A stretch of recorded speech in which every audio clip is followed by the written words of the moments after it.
Vamos lá, bom dia a todos, com a graça de Deus. Vamos abrir as nossas Bíblias no livro dos Salmos, capítulo 131.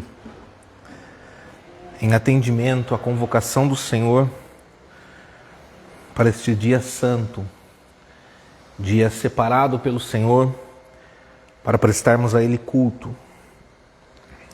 Salmo 131. Assim diz a palavra de Deus. Senhor, não é soberbo o meu coração, nem altivo o meu olhar. Não ando à procura de grandes coisas, nem de coisas maravilhosas demais para mim. Pelo contrário, fiz calar e sossegar a minha alma. Como a criança desmamada se aquieta nos braços de sua mãe, como essa criança é a minha alma para comigo. Espera, ó Israel, no Senhor, desde agora e para sempre. E que nós possamos fazer nesta manhã esta oração, que a nossa alma possa descansar em Deus, e porque nós sabemos que o Senhor Ele tem cuidado de nós. Vamos nos colocar em pé, irmãos? Juntos nós louvaremos ao Senhor com o Salmo 131.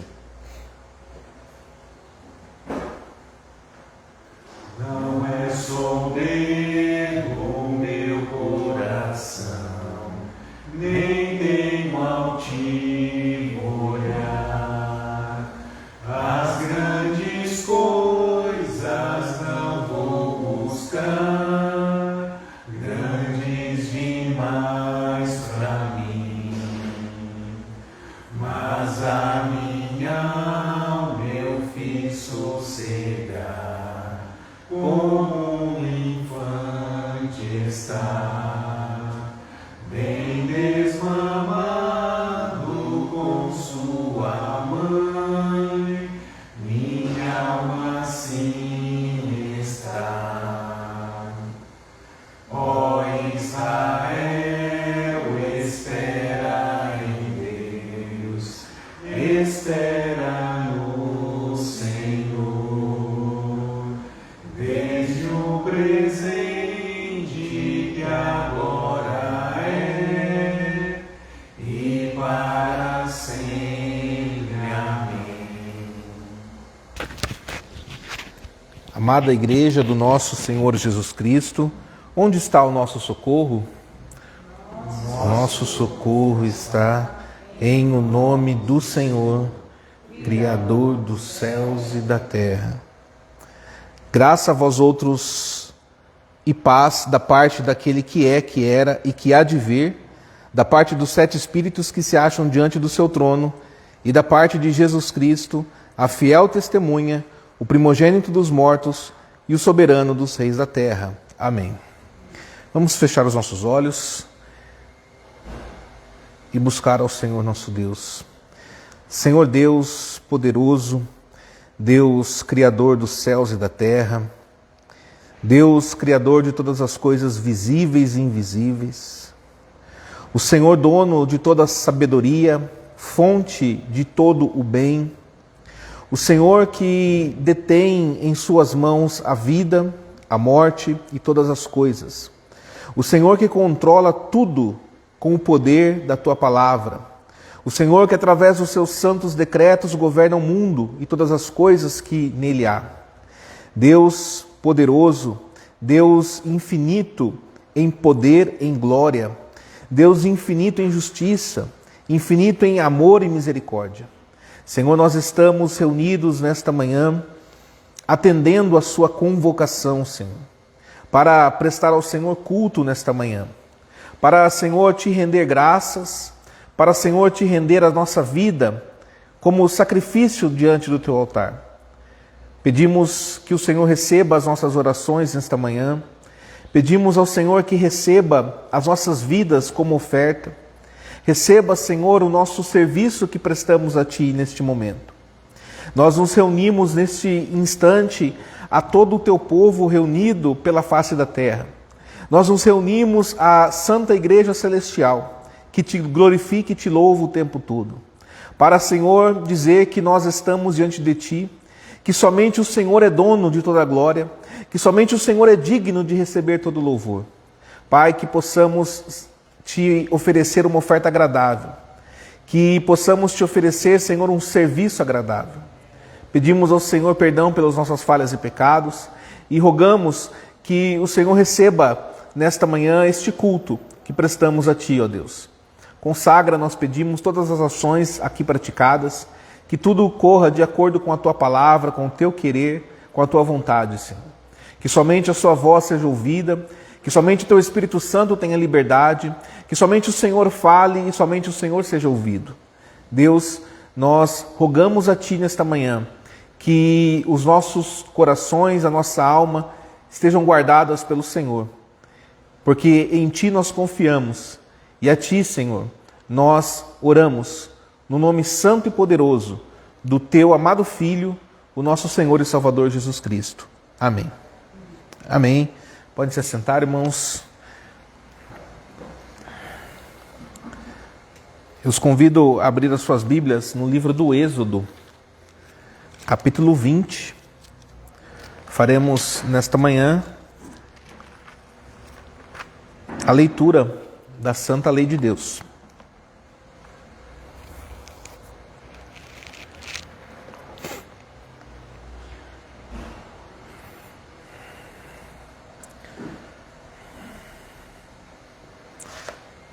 O Catecismo de Heidelberg, nós acabamos de finalizar no domingo passado a primeira parte, que fala sobre os nossos pecados e miséria.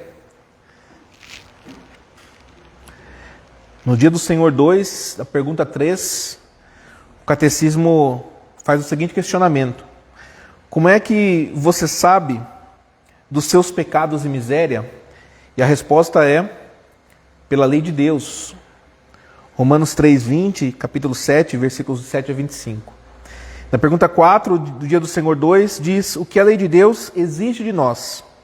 Resposta: aquilo que Cristo nos ensina resumidamente em Mateus 22, 37 a 40. Amarás o Senhor teu Deus de todo o teu coração, de toda a tua alma e de todo o teu entendimento. Este é o grande e primeiro mandamento. O segundo, semelhante a este, é: amarás o teu próximo como a ti mesmo. Destes dois mandamentos dependem toda a lei e os profetas. A pergunta e resposta 5, você consegue guardar tudo isso perfeitamente? A resposta é não. Por natureza, sou inclinado a odiar a Deus e ao meu próximo. E essa é a realidade da nossa natureza, contaminada pelo pecado, o pecado original, o pecado cometido no Éden. Essa é a realidade do nosso estado, um estado de verdadeira miséria. Mas nós somos confrontados com a palavra de Deus e com o Evangelho. Através do Evangelho nós recebemos a mensagem da cruz, a mensagem da restauração e da salvação. Então eu quero que neste momento nós possamos, ao fazer a leitura da Santa Lei de Deus, nós possamos refletir como o amor do nosso Senhor Jesus Cristo foi grande em nos alcançar. Como que Cristo nos amou, mesmo nós sendo transgressores desta lei. Mesmo nós não tendo condições de praticar a lei perfeitamente. E nós vamos aprender hoje que o Senhor Deus exige perfeição.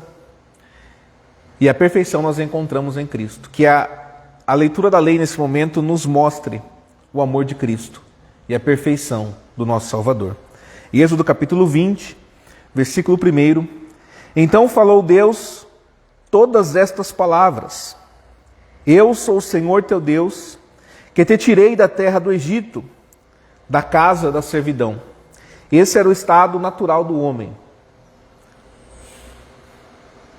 Escravo do pecado, escravo das próprias vontades pecaminosas, escravo de Satanás.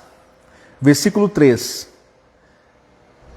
Palavra do nosso Senhor Deus: não terás outros deuses diante de mim. Não farás para ti imagem de escultura, nem semelhança alguma do que há em cima nos céus, nem embaixo na terra, nem nas águas debaixo da terra.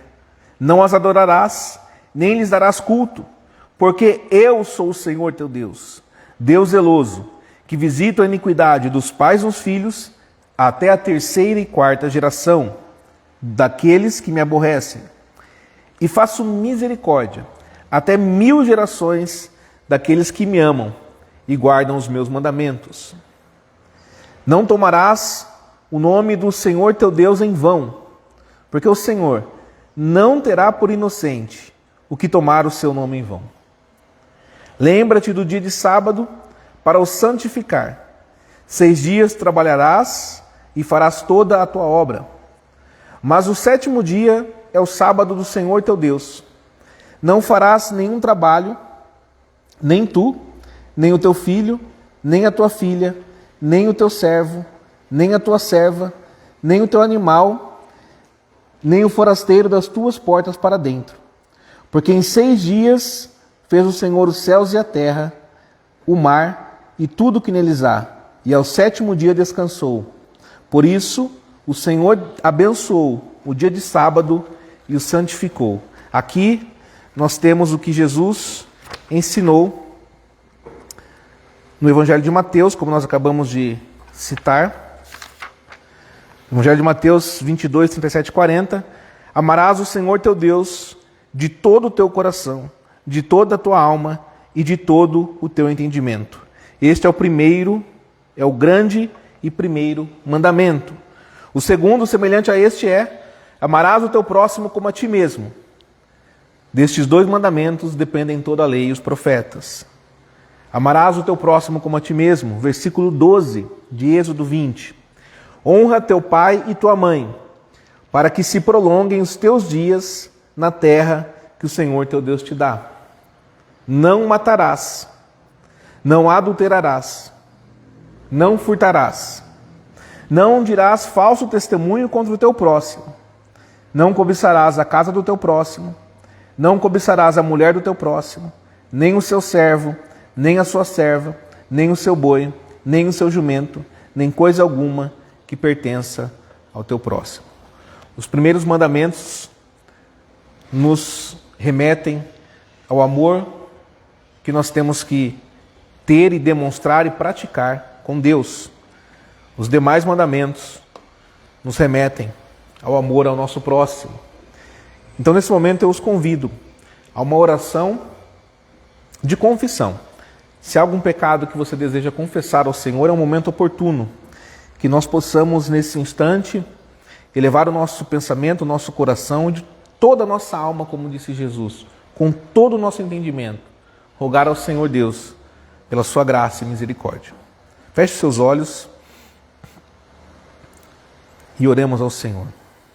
Deus grandioso, poderoso e Pai amado. Pai amoroso, misericordioso, longânimo, nós rogamos ao Senhor neste momento, ó Deus, perdão pelos nossos pecados. Rogamos ao Senhor que perdoe, Deus, por todas as vezes que temos transgredido a Tua lei, transgredido a Tua palavra, Senhor. Nós pedimos ao Senhor perdão pelas falhas que cometemos reiteradamente, pelas vezes que deixamos de observar a Tua palavra, Senhor, para seguir os nossos próprios desejos, os nossos próprios pensamentos. Senhor, nós rogamos a Ti, ó Deus, que nos conceda que o Teu Espírito Santo nos ilumine o caminho, nos conceda entendimento, sabedoria, nos conceda, Senhor, capacidade de lutar contra o pecado, de lutar contra a fraqueza, a iniquidade, contra o mal que há dentro de nós. Pedimos a Tua ajuda, ó Deus, porque sem o Senhor nós nada podemos fazer. Nós rogamos ao Senhor Jesus Cristo que nos ajude, porque sem Ti, ó Deus, nós nada podemos fazer.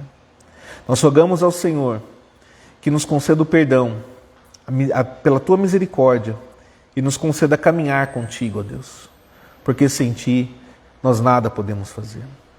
Se não for o Senhor nos abrir os olhos, abrir o nosso coração, tirar o coração de pedra e colocar em nós um coração de carne, nós sequer estaríamos aqui, ó Deus. Se não fosse o Senhor nos conduzir e nos trazer à tua casa, à tua presença, nós jamais estaríamos aqui, Senhor. Se não for o Senhor regenerar o nosso coração pecaminoso, restaurar a comunhão, nós não estaríamos aqui. Dependemos de ti para tudo, Senhor. Por isso nós pedimos, nos conceda graça e misericórdia, para que possamos caminhar diante do Senhor todos os dias da nossa vida. É o que nós oramos no nome do Senhor Jesus Cristo. Amém. Irmãos, vamos louvar ao Senhor com o hino 46. Eu convido os amados irmãos nesse momento, você que trouxe a sua oferta, o seu dízimo, é o momento oportuno para trazer as suas ofertas. Hino 46. Eu perdido, pecador, longe do meu Jesus, já me achava sem vigor, a perecer sem luz. Meu estado Cristo viu, dando-me sua mão, e salvar-me conseguiu da perdição. Cristo me amou, Ele livrou. O seu imenso amor me transformou. Foi seu poder, o seu querer. Sim, Cristo Salvador me transformou. Minha vida, todo ser, quero lhe consagrar. A seu lado vou viver, o seu amor cantar. A mensagem transmitir aos que perdidos são. Venham todos já fluir a salvação. Cristo me amou e me livrou. O seu imenso amor me transformou. Foi seu poder, o seu querer. Sim, Cristo Salvador me transformou. Amém. Vamos à leitura de hoje. Nós faremos uma leitura confessional do Dia do Senhor 5.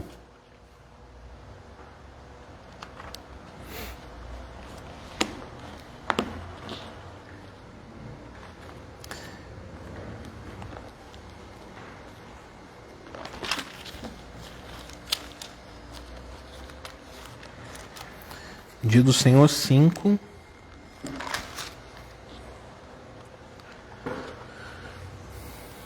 O sermão de hoje é de autoria do pastor Iraldo Luna, da Igreja Reformada do Brasil, em Brasília. Dia do Senhor 5. Nós entramos agora na segunda parte do catecismo, que vai nos ensinar a respeito da nossa salvação. Nós vimos sobre nossos pecados e miséria, então nós conhecemos o estado do homem. O homem que não foi regenerado ainda por Deus. É um estado lastimável. E agora nós vamos ver como que se dá a nossa salvação. Será que é por nós? Será que o que nós fazemos contribui para isso? Eu adianto que certamente não. Não há nada em nós, não há nada que nós possamos fazer ou deixar de fazer que contribua de qualquer forma para a nossa salvação, para esse processo. Aqui no Dia do Senhor 5, a pergunta 12 diz assim: se pelo justo julgamento de Deus merecemos tanto o castigo temporal quanto o eterno, como então poderemos escapar dessa punição para sermos novamente recebidos em graça? E a resposta: Deus ele requer que a sua justiça seja satisfeita. Por isso, nós mesmos devemos satisfazer completamente essa justiça. Ou outro deve fazer isso por nós. Nosso estado de miséria total, Deus ele requer que a sua justiça seja feita. Deus ele é totalmente justo. Pelo seu amor e benignidade e longanimidade, nós não somos consumidos imediatamente. Pelo seu amor, ele fez o plano da salvação, dando o seu Filho para morrer por nós. Pergunta 13. Podemos nós mesmos satisfazer essa justiça? Certamente que não. Pelo contrário, todos os dias aumentamos a nossa dívida. Irmãos, essa dívida que nós temos é uma dívida que não cessa. Todos os dias nós novamente erramos e erramos e erramos. Pergunta 14. Qualquer mera criatura pode satisfazê-la por nós? Pode satisfazer a justiça de Deus por nós? Resposta é não. Primeiro, porque Deus não castigará outra criatura pelo pecado que o homem cometeu. Segundo, porque nenhuma mera criatura pode suportar o peso da ira eterna de Deus contra o pecado, nem libertar outros dessa ira. Pergunta 15. Que tipo de mediador e libertador temos que buscar? Resposta: alguém que seja homem, verdadeiro e justo, e mais poderoso que todas as criaturas. Isto é, alguém que seja, ao mesmo tempo, Deus verdadeiro. Agora eu os convido a abrir a sua Bíblia na carta aos Hebreus,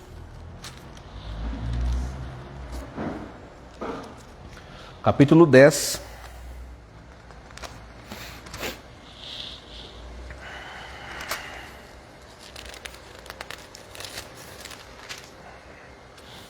Aos Hebreus, capítulo 10, nós vamos ver dos versículos 1 até o 12. Ora, visto que a lei tem sombra dos bens vindouros, não a imagem real das coisas, nunca, jamais pode tornar perfeitos os ofertantes, com os mesmos sacrifícios que, ano após ano, perpetuamente eles oferecem. Doutra sorte, não teriam cessado de ser oferecidos, porquanto os que prestam culto, tendo sido purificados uma vez por todas, não mais teriam consciência de pecados. Entretanto, nesses sacrifícios faz-se recordação de pecados todos os anos, porque é impossível que o sangue de touros e de bodes remova pecados. Por isso, ao entrar no mundo diz: sacrifício e oferta não quiseste, antes um corpo me formaste. Não te deleitaste com holocaustos e ofertas pelo pecado.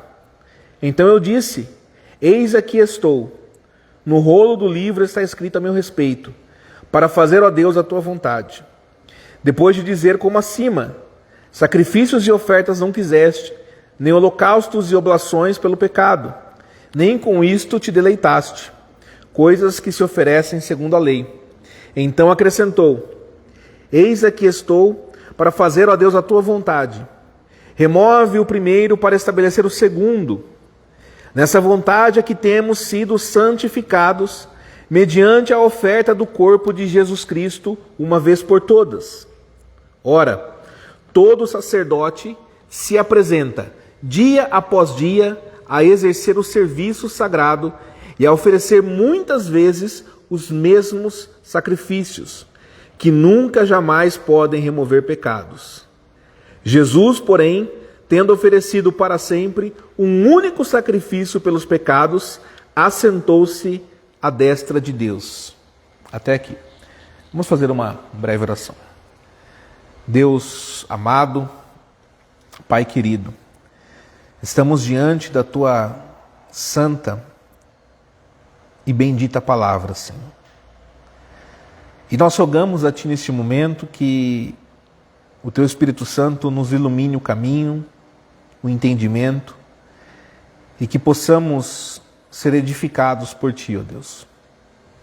Que essa palavra seja a semente que caiu sobre a boa terra, e ela possa criar raízes em nosso coração e frutificar em nossa vida.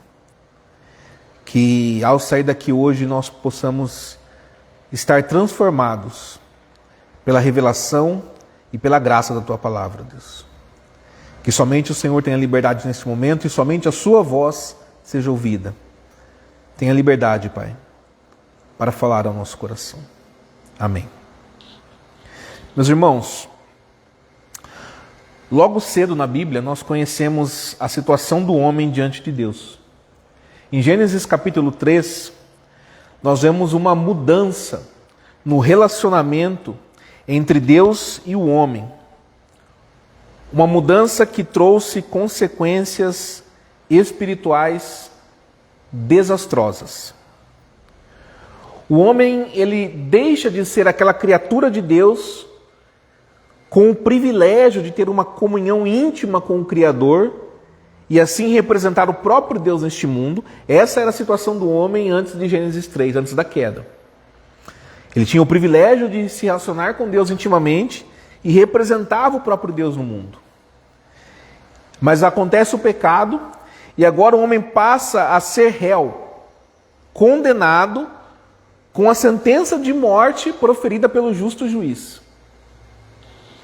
O que acontece é que muitas crenças e falsas religiões acabaram por distorcer essa verdade acerca da condição natural do homem, propagando mentiras, como se a ofensa do homem feita a Deus, na sua desobediência deliberada, o homem deliberadamente foi contra Deus, rejeitou a Deus.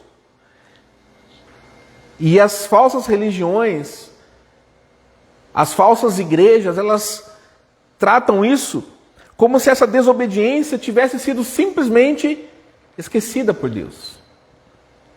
Ah, ficou no passado, foi lá em Gênesis e não se trata mais disso.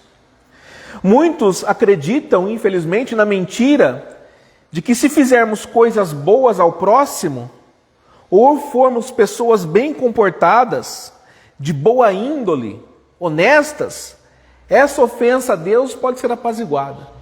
Então nós vamos ser bonzinhos, vamos tratar bem as pessoas, vamos ser honestos, não vamos roubar, furtar ninguém, e está tudo certo. Vamos à igreja religiosamente todas as semanas e apaziguamos a ofensa que fizemos a Deus. É isso que muitas religiões e crenças que são muito comuns na nossa cultura têm ensinado.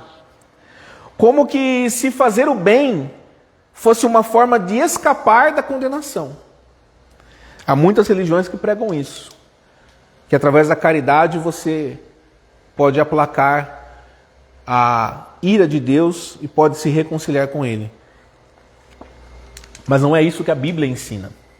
Provérbios 17:15 diz: o que justifica o perverso e o que condena o justo, abomináveis são para o Senhor, tanto um como o outro. Segundo estes versos, Deus abomina, essa palavra é muito forte, Deus abomina aquele que justifica o perverso. Aquele que tem o perverso por inocente. Ou seja, Deus nunca considera os pecadores como pessoas inocentes. E nem faz vista grossa diante do pecado. Esse aqui é o princípio bíblico. Você já ouviu que Deus odeia o pecado, mas ama o pecador?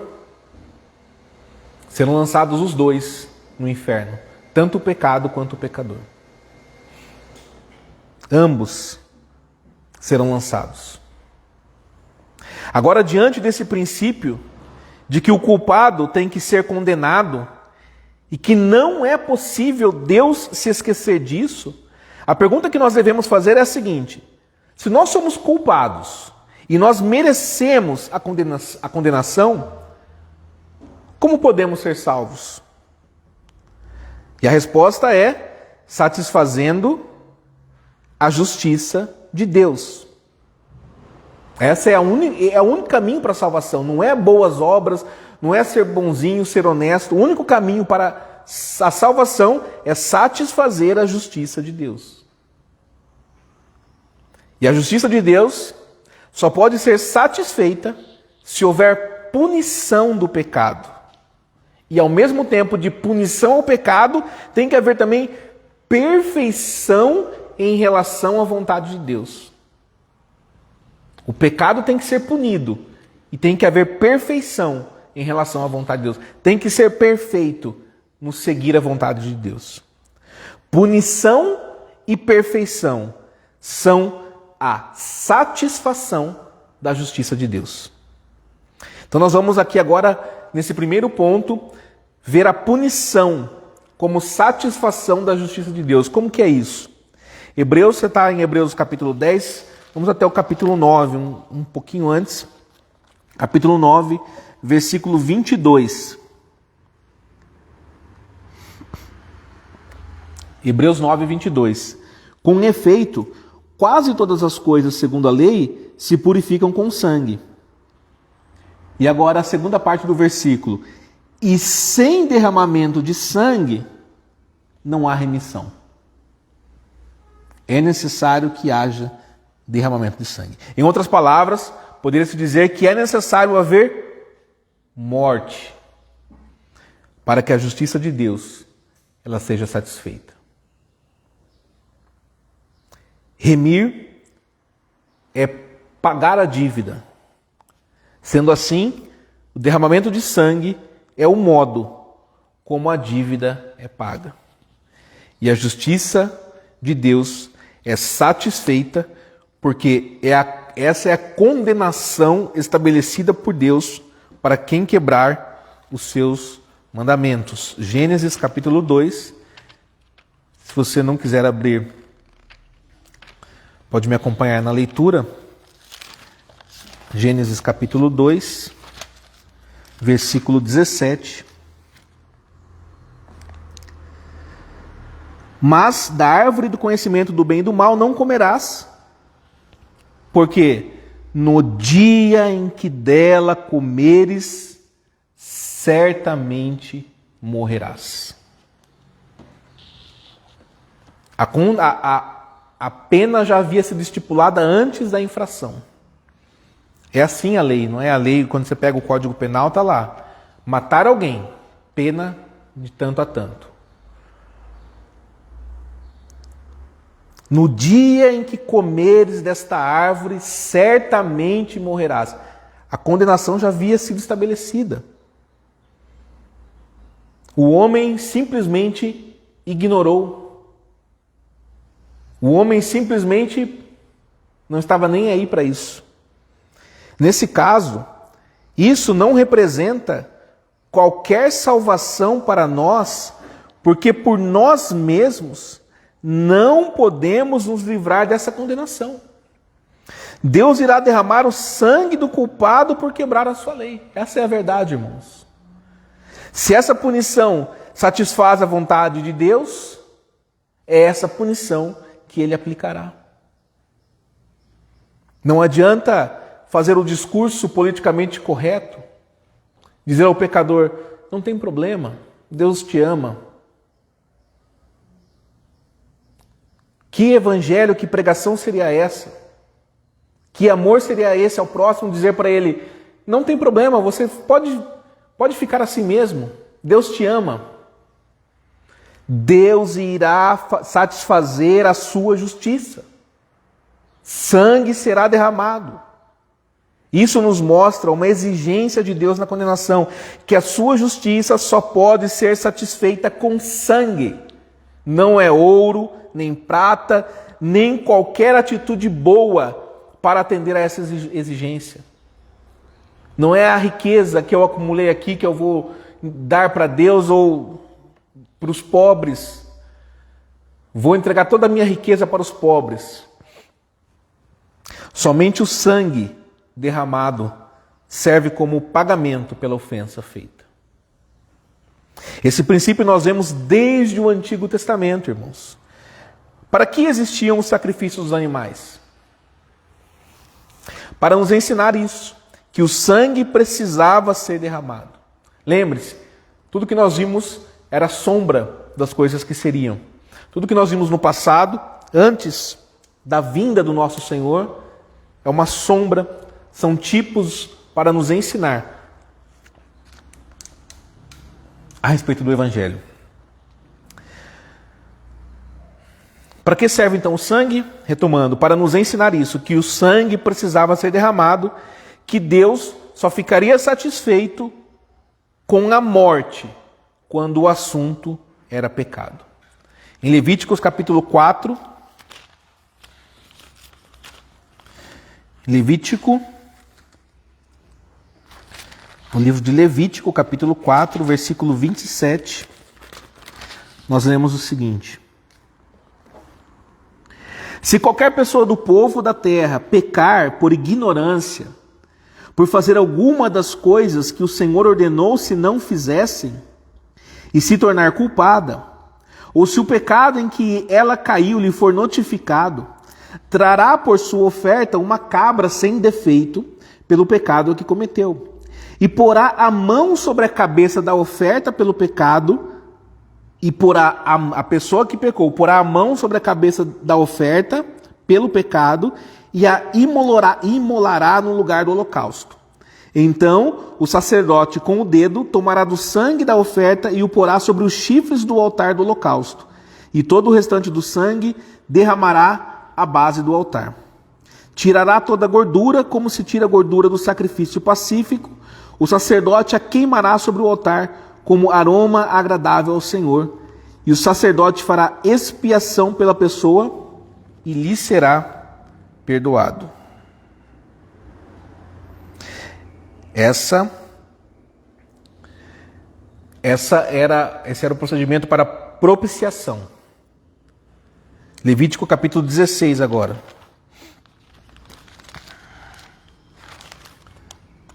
Capítulo 16,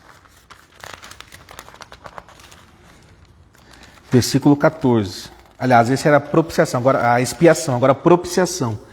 Capítulo 16, versículo 14. Tomará do sangue do novilho e com o dedo o aspergirá sobre a frente do propiciatório, e diante do propiciatório aspergirá 7 vezes do sangue com o dedo. O que deveria cair sobre o pecador, aquele que cometeu o pecado, esse castigo que deveria ser sobre o pecador, caía sobre um animal. Esse era o procedimento dado por Deus. O sangue do animal era derramado para mostrar que nada menos do que a morte poderia satisfazer as exigências de Deus por causa do pecado. Por meio do sacrifício do animal, desse ato terrível, imagina a cena agora.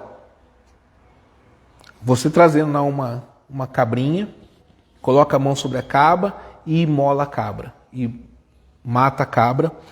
O sangue é derramado, o sacerdote faz a aspersão do sangue sobre o altar, depois ao redor do altar. É uma cena bonita. Por meio desse sacrifício do animal, o homem ele poderia ver o cenário terrível, terrível, do que caberia a ele próprio, de como seria a sua própria condenação. No lugar da cabra era para ser o pecador ali, tendo seu sangue derramado, para que a justiça de Deus fosse satisfeita. Entretanto, irmãos, esses animais serviam apenas como uma amostra de como as coisas realmente iriam e deveriam acontecer. Eles não eram realmente os culpados e nem os merecedores da condenação. O culpado de tudo era o homem e não o animal, e nem qualquer outra criatura. Nós confessamos isso quando respondemos a resposta 14, a pergunta: será que uma criatura, sendo apenas criatura, pode pagar por nós? Não, não pode, porque Deus não quer castigar outra criatura pela dívida do homem. Quem tem que pagar pelo que fez com Deus é o homem. Foi o homem que ofendeu a Deus. Então o homem deve pagar. Hebreus 10 mostra como o sacrifício de animais era incapaz de pagar pela culpa do homem. Nós lemos agora há pouco, do verso 1 ao verso 4, segue-se uma explicação de que o sacrifício de animais servia apenas como uma imagem da realidade que estaria por vir. Hebreus 10, capítulo 10, versículos de 1 a 4. Ora, visto que a lei tem sombra dos bens vindouros, não a imagem real das coisas, nunca, jamais pode tornar perfeitos os ofertantes com os mesmos sacrifícios que ano após ano perpetuamente eles oferecem. Doutra sorte, não teriam cessado de ser oferecidos, porquanto os que prestam culto, tendo sido purificados uma vez por todas, não mais teriam consciência dos pecados? Entretanto, nesses sacrifícios, faz-se recordação de pecados todos os anos, porque é impossível que o sangue de touros e de bodes remova pecados. Mesmo tendo o seu sangue derramado, esses animais não poderiam servir ao propósito de substituir o homem na sua condenação. O homem peca, ofende a Deus, se revolta contra Deus, se rebela contra a vontade de Deus, ofende um Deus santíssimo, santo, santo, santo, que nós sequer podemos olhar para Ele tão santo. E aí vai lá e pega uma cabrinha, mata a cabrinha, está tudo certo?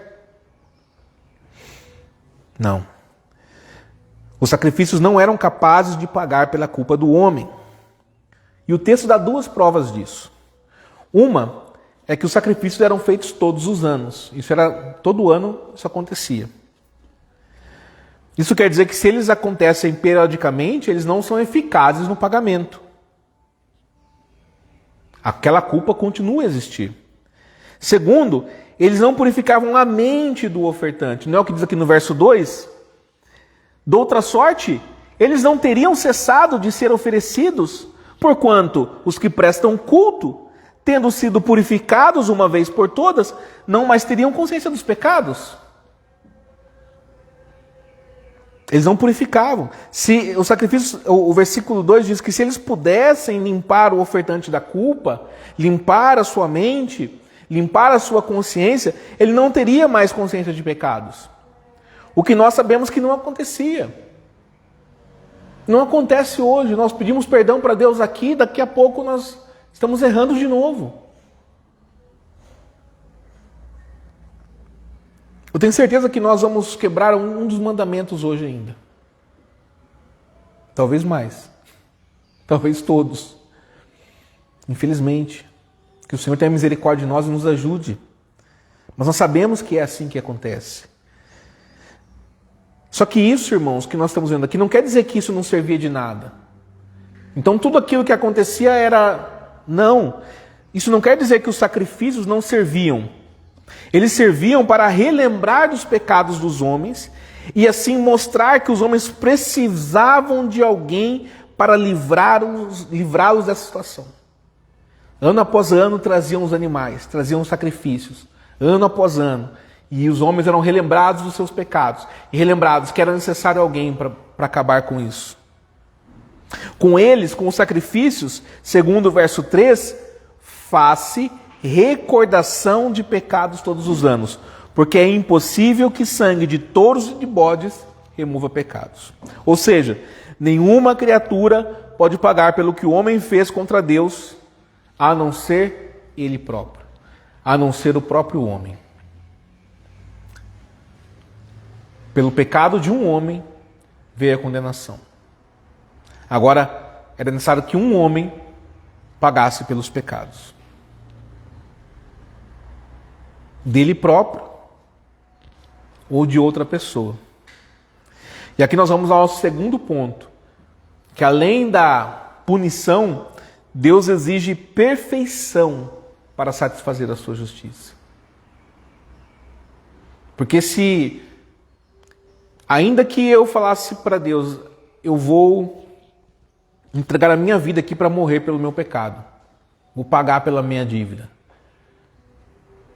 ainda assim eu seria condenado para a morte eterna. Porque eu não seria um sacrifício perfeito. Esse outro ponto da satisfação da justiça de Deus é a perfeição. Para alguém satisfazer a vontade de Deus completamente, ele precisa ser justo, santo, perfeitamente, perfeito, cumprir tudo o que Deus exige em sua lei. Precisaria ser santo, precisaria ser perfeito, sem pecado, sem mácula, sem mancha. Um homem absolutamente perfeito. Aí sim satisfaria a justiça de Deus. Da mesma forma que a punição de Deus para o pecado era revelada no sacrifício do animal, através do sacrifício do animal, Deus revelava que era necessária a punição. Porque nele poderiam ver o castigo de Deus reservado ao homem. Está vendo, homem, esse animal morrendo aqui? Esse aqui é o seu castigo. É o que está reservado para você. Essa exigência da perfeição também era revelada no sacrifício. A lei do sacrifício do Antigo Testamento exigia que o animal que fosse levado para o sacerdote deveria ser um animal perfeito. Ou seja, ele não poderia ter nenhum defeito no seu corpo. Isso era para exemplificar que para satisfazer a justiça de Deus era necessário perfeição. O corpo de um animal perfeito mostrava perfeição na conduta, perfeição na lei, por parte do homem. O livro de Levítico, ele é o que chega mais perto de mostrar com detalhes essa exigência de Deus. Essa exigência pela perfeição. Este livro é considerado o livro da santidade, pois é o livro que mostra como Deus exige santidade do homem. Você quer aprender como deve ser a santidade? Levítico. Ele mostra isso por meio dos sacrifícios, da descrição detalhada de como cada um deles deveria acontecer segundo a vontade de Deus para ser aceito. Logo no início do livro, lá em Levítico capítulo 1,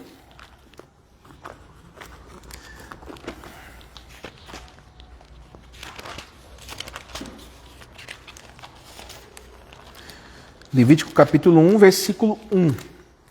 Chamou o Senhor a Moisés e da tenda da congregação lhe disse: fala aos filhos de Israel e dize-lhes: quando algum de vós trouxer oferta ao Senhor, trareis a vossa oferta de gado, de rebanho ou de gado miúdo.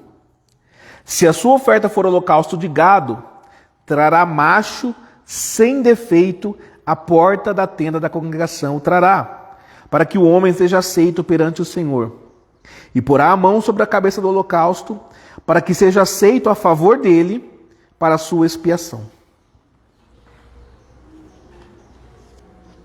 Tinha que ser perfeito. perfeição era fundamental para o sacrifício. Para que o sacrifício fosse aceito por Deus, era necessário que o animal fosse perfeito. Mas esse sacrifício ele seria aceito apenas como uma imagem. Seria uma ilustração, não como a realidade. A passagem que nós lemos lá em Hebreus capítulo 10 mostra que a perfeição dos animais não poderia satisfazer a exigência de Deus de perfeição do homem. O verso 2 diz que a lei dos sacrifícios, lá em Hebreus 10, nunca, jamais pode tornar perfeitos os ofertantes. No sacrifício, o ofertante colocava a sua mão sobre a cabeça do animal que seria sacrificado. Isso para indicar que aquele animal perfeito o representava. Mas nada disso era capaz de tornar o homem perfeito diante de Deus. Nenhum de nós, irmãos, pode ser perfeito.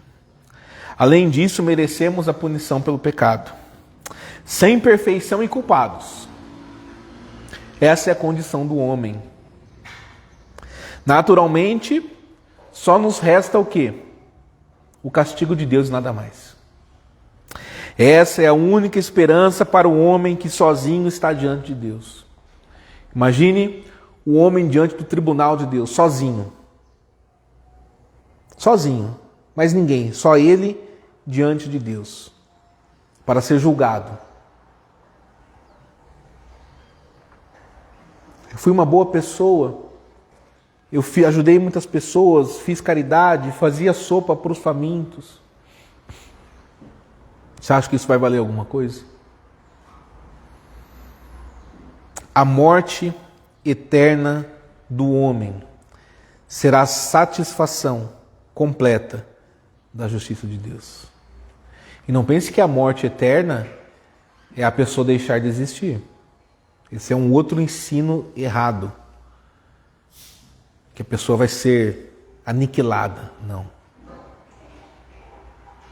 No Apocalipse diz que Jesus pessoalmente pisará com seus pés o lagar do furor, da ira do Deus Todo-Poderoso, para a eternidade, esmagando o pecado e o pecador com seus pés. O lagar é onde as uvas são esmagadas para fazer o vinho. O vinho ali é o sangue dos homens. Punição eterna, sofrimento eterno. Essa é a morte eterna. Essa que é a satisfação da justiça de Deus. Ora, Deus deu ao homem a condição de ser eternamente, viver eternamente em comunhão com Ele, em perfeição. Deus deu tudo ao homem. E o homem abriu mão disso. Então agora a punição, ela é proporcional à ofensa.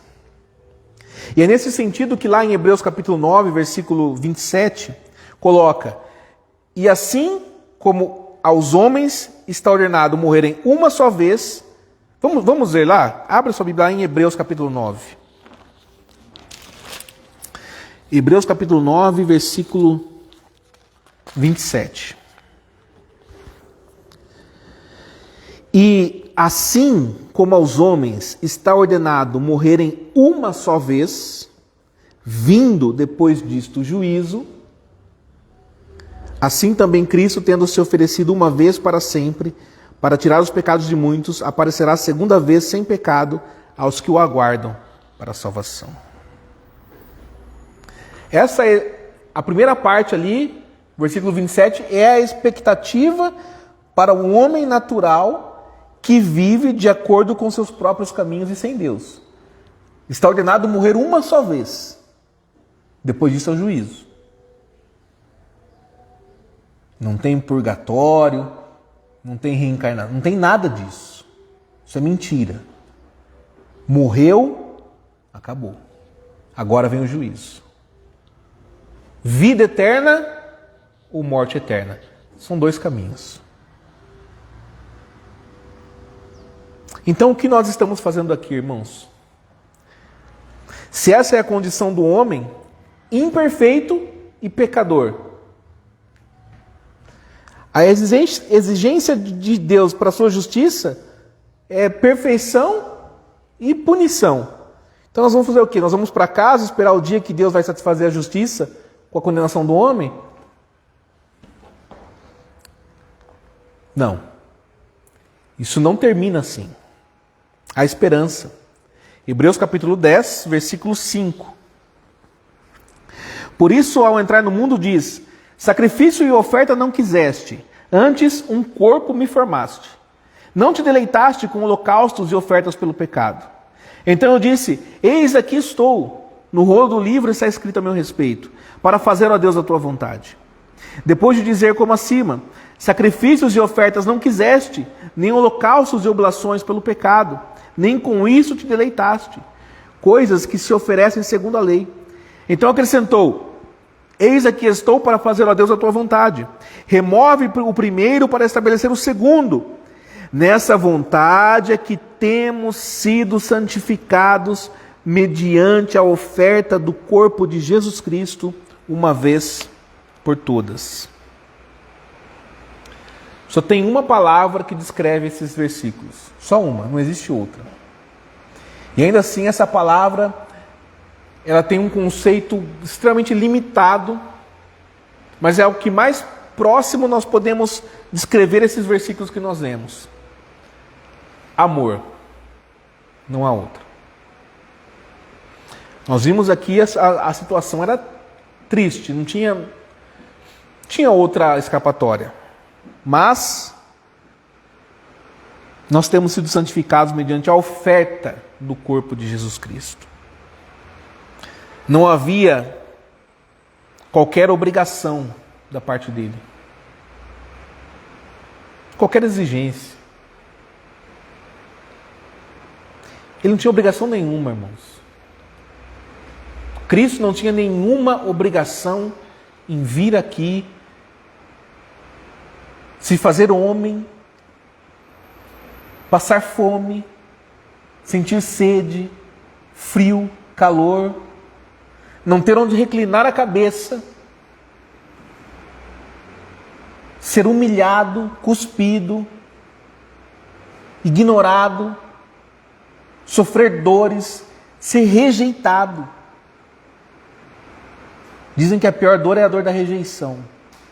Ser rejeitado. Vezes e vezes e vezes. Negado pelos mais queridos amigos. No momento de maior angústia dele, no momento de maior dor, angústia, a hora que ele chega para os seus 3 amigos mais chegados, o que eles estavam fazendo? Dormindo. Ele estava ali sofrendo, derramando sangue, chorando, pedindo a Deus. E os seus amigos estavam fazendo o quê?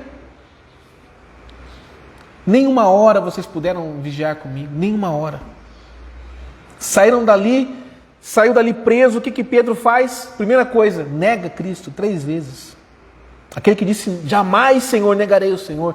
Jamais negarei o Senhor. Negou 3 vezes, fugiu. Todos fugiram. Abandonaram, voltaram a ser pescadores. Escondidos com medo. Não tinha necessidade nenhuma de carregar aquela cruz e de sofrer tudo o que ele sofreu. Nós não tínhamos nada para oferecer, irmãos.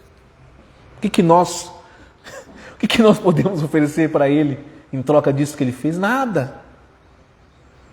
Nós apenas estávamos esperando o dia do nosso julgamento. Um prisioneiro no corredor da morte, esperando o dia da cadeira elétrica, da injeção letal. Injeção letal ainda é fácil, né? Dá uma injeçãozinha ali, dorme e acabou.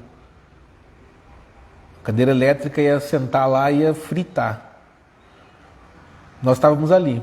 Aí de repente chega alguém e fala assim: não, vocês não vão não, eu vou no seu lugar. Eu vou sofrer isso aí por você. O Filho de Deus, ele disse: eis, aqui estou.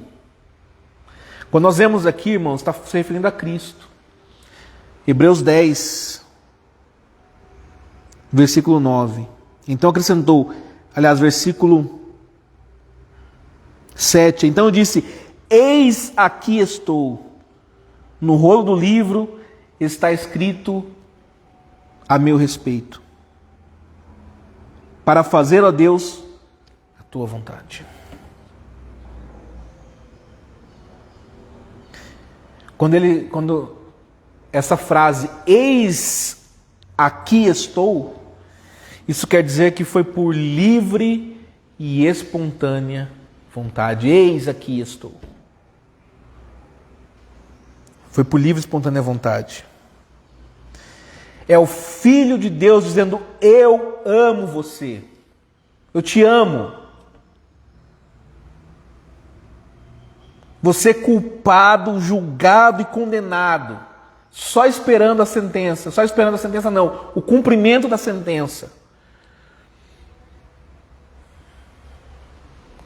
Mas aí você ouve: eu amo você. Sacrifícios não poderiam te salvar. Ninguém neste mundo poderia fazer qualquer coisa para mudar essa condição de culpado. Versículo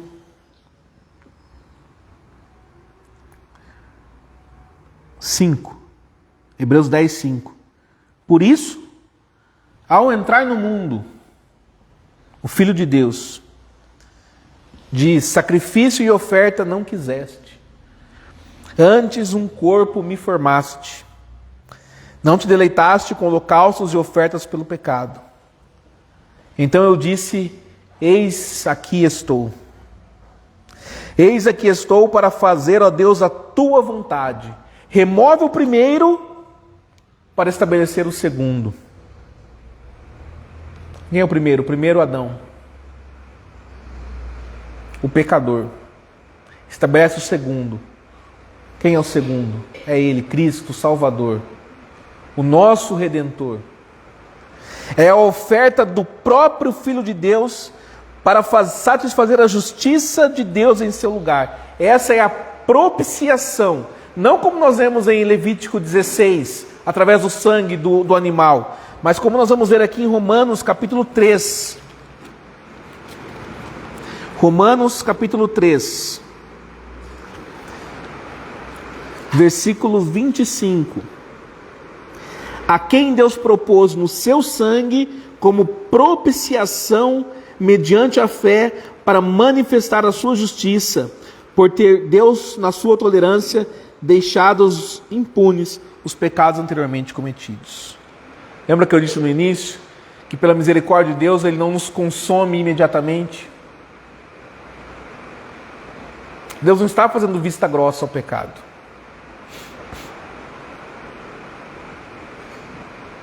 Ele enviou o Filho dele para morrer por nós, para pagar por esse pecado.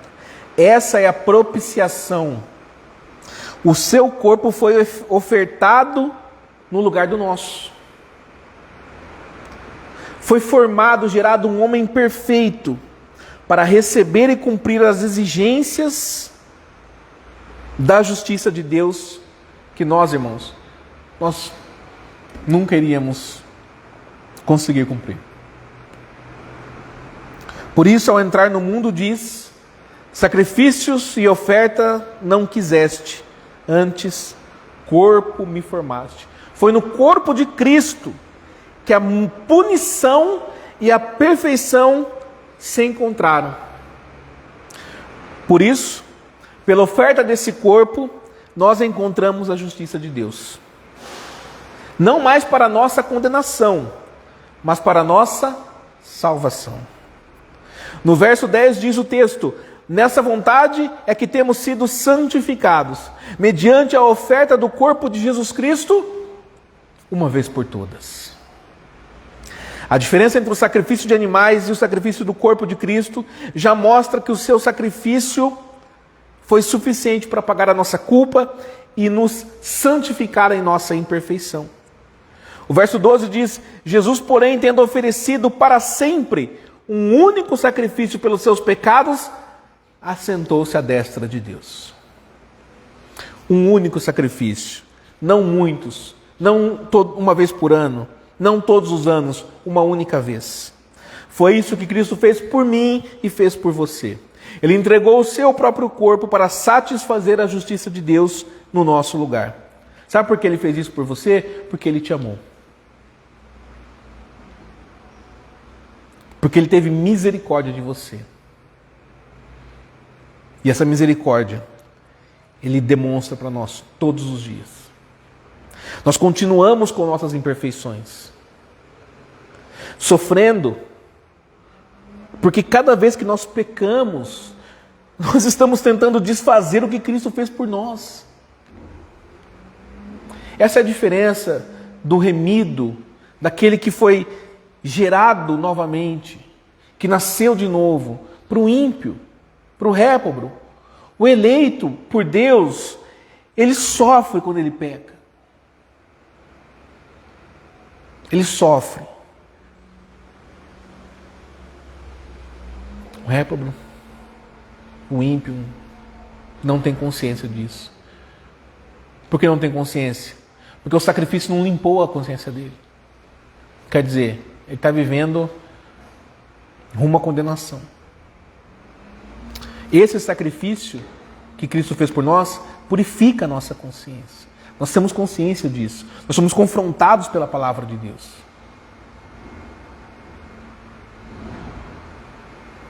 Cristo não permite que isso seja desfeito. Fique tranquilo. Ele está conosco, mesmo com as nossas imperfeições. Mesmo com as nossas imperfeições, Ele está conosco. Lembre-se que não foi a sua perfeição que te conduziu a Cristo. Não foi o que você fez, o que você falou, o que você desejou, que conduziu você até Cristo. Não foram as suas escolhas, as suas decisões. Não foi o seu entendimento, o seu intelecto. Não foi nada disso que te conduziu a Cristo. Cristo veio até você. Cristo veio a nós, porque nós éramos imperfeitos. Ele veio a nós por isso. E Ele continua conosco todos os dias. Que Ele nos dê forças para servi-lo com gratidão por tudo aquilo que Ele fez por nós. Amém. Em resposta a este sermão, eu quero convidar a amada igreja para nós louvarmos a Deus com o cântico do Salmo 96. E nesse momento, faça deste cântico uma oração verdadeira de gratidão a Deus.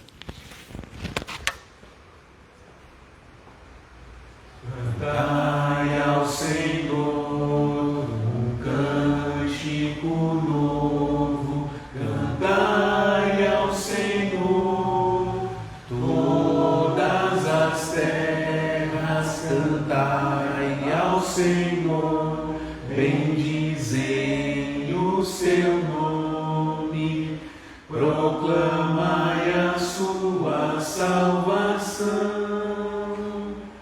Anunciai entre as nações a sua glória, entre todos os povos as suas maravilhas.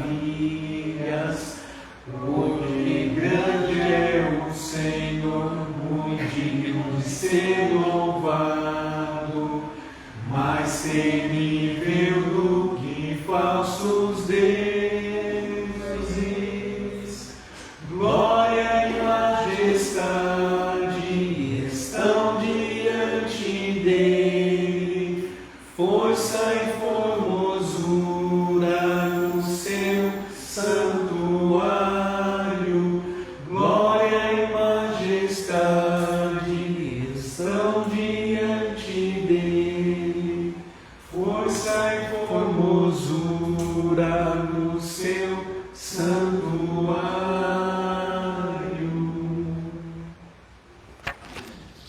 Amém. Vamos nos colocar em pé, irmãos.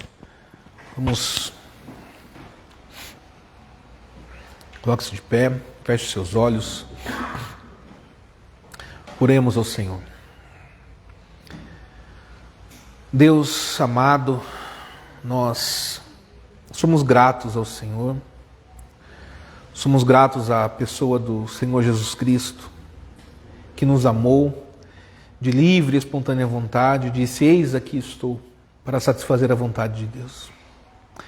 Pai, se não fosse a tua graça e a tua misericórdia, o que seria de nós, ó Deus?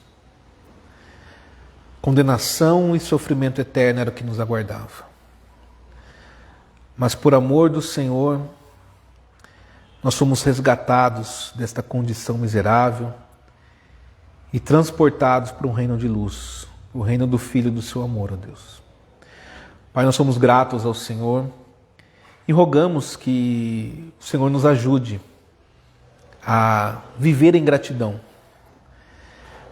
a viver, Senhor, de modo que tudo que façamos, tudo que falemos, pensemos, seja para a glória do Senhor. Seja para glorificar o Teu nome, glorificar o Teu Filho, glorificar o Teu Espírito Santo. Para glorificar a obra da redenção, a obra da provisão que o Senhor todos os dias faz em nossas vidas. Que nós possamos, Deus, ser instrumentos da Tua luz nesta terra. Que a Tua igreja seja, Deus, de fato, o sal nesta terra, a luz neste mundo.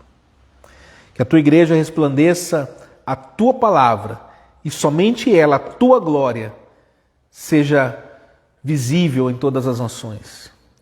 Nós pedimos ao Senhor, Deus, que nos conduza nos Teus caminhos, em todo o tempo, diante do Senhor. Como o Senhor conduziu o Teu povo no deserto, que assim nós possamos ser conduzidos pelo Senhor em nossa peregrinação. Deus, nós pedimos ao Senhor a Tua graça e misericórdia sobre aqueles irmãos que não puderam estar aqui hoje, que por um motivo legítimo, Senhor, não puderam se fazer presentes, que o Senhor possa visitá-los em suas dificuldades, assisti-los, Deus, em suas necessidades. Se for da Tua vontade, sarando e curando os enfermos, dando força aos tentados, ajudando aqueles que estão sendo perseguidos pelo Teu nome, Deus. Pai, que o Senhor possa abençoar a Tua igreja fiel, aqui na cidade de Indaiatuba, as igrejas fiéis que aqui estão, Deus, na nossa região, estado, no nosso país, que a verdadeira igreja de Cristo, ela possa ser fortalecida e ser ouvida em uma sociedade tão caída e corrompida, Deus. Que esse país conheça o verdadeiro Evangelho, o verdadeiro Cristo e a Tua obra redentora. Deus, nós oramos e pedimos a Tua ajuda, a Tua graça e misericórdia sobre os cristãos que estão espalhados por toda a face da terra, sendo perseguidos, tentados, sofrendo por amor do Teu nome, que sejam alcançados e recebam do Senhor refrigério. Que nossos irmãos que estão doentes, se for da Tua vontade, que sejam curados, que possam receber do Senhor, Deus, condições para permanecer fiéis ao Senhor em todas as suas provas, assim conosco também. Deus, pedimos que o Senhor abençoe a nossa semana, abençoe os nossos caminhos e a nossa vida. Pedimos ao Senhor, Deus, neste momento, que o Senhor tenha misericórdia e traga paz sobre Israel, sobre Jerusalém, sobre a região toda que está sofrendo neste momento. Deus, que a Tua misericórdia possa alcançar aquelas pessoas que estão ali sendo vítimas de ataques, de terrorismo. Deus, que a paz seja restabelecida, Deus, e que acima de Sua vontade se cumpra, Senhor. Que aquela terra não sofra mais tantos males, tantas mazelas, ó Deus, como tem sofrido, e que as pessoas ali possam contar, Deus, com as Tuas mãos poderosas os guardando. Pedimos ao Senhor, Deus, Tua graça e misericórdia sobre a nossa vida, e assim nós Te oramos, no nome santo e poderoso do Teu amado Filho, o nosso Senhor e Salvador Jesus Cristo. Amém. O Senhor te abençoe e te guarde, o Senhor faça resplandecer o seu rosto sobre ti e tenha misericórdia de ti. O Senhor levante sobre ti o seu rosto e te dê a paz. Amém. Está encerrado, irmãos.